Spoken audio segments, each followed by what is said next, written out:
Bonjour à toutes et à tous. Bienvenue à l'Institut français de Tunisie, bienvenue dans cet auditorium.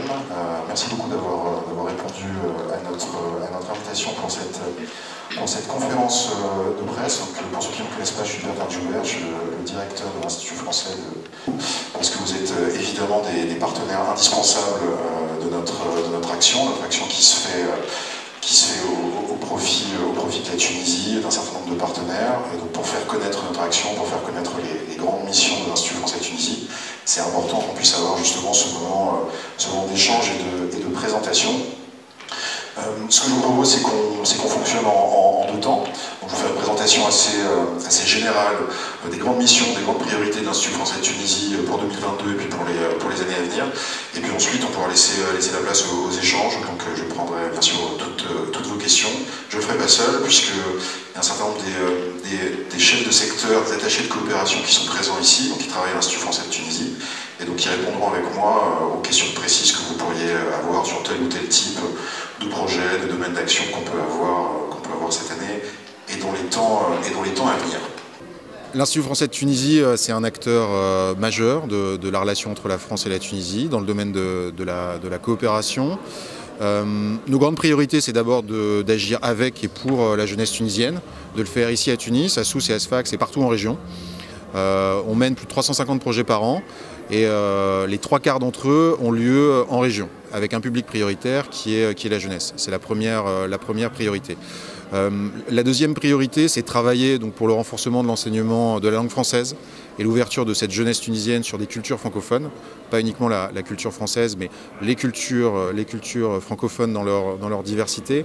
Notre troisième grande priorité, c'est de pouvoir développer un réseau éducatif et culturel francophone en Tunisie, à travers le réseau de l'Institut français, le réseau des alliances françaises, le réseau des écoles homologuées et le réseau de notre centre de langue.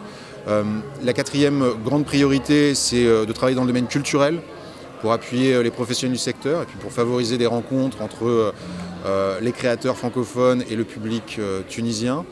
La cinquième grande priorité, c'est de travailler avec la société civile, parce que la société civile tunisienne, elle est porteuse d'initiatives formidables dans des secteurs très différents, l'égalité, les droits, l'environnement, la lutte contre les inégalités territoriales. Donc on cherche à les appuyer dans leurs projets, à nouer des partenariats avec eux. Et puis la sixième grande priorité, c'est de coopérer avec l'État tunisien dans différents secteurs, notamment de la formation, dans l'éducation, dans l'enseignement supérieur et la recherche, et dans la formation de leurs fonctionnaires.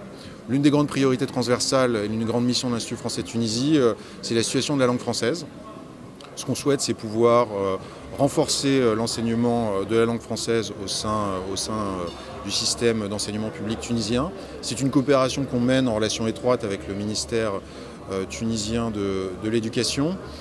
Et on souhaite le faire sur le plan éducatif, mais aussi sur le plan culturel. Parce que ce qui fait qu'une langue, quelle qu'elle soit, et c'est le cas de la langue française, est attractive, qu'on aime la pratiquer, c'est non seulement qu'on l'apprend en classe, mais qu'à travers elle, on se cultive et on s'ouvre à un imaginaire.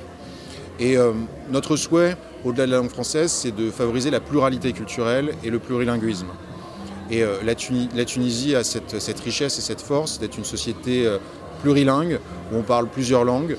C'est une richesse intellectuelle, c'est une richesse culturelle, c'est aussi une nécessité dans le monde dans lequel on vit aujourd'hui d'être plurilingue. Et donc l'une des missions de l'Institut français de Tunisie, c'est justement de pouvoir valoriser et renforcer cela. Et on le fait en plein accord avec les autorités tunisiennes.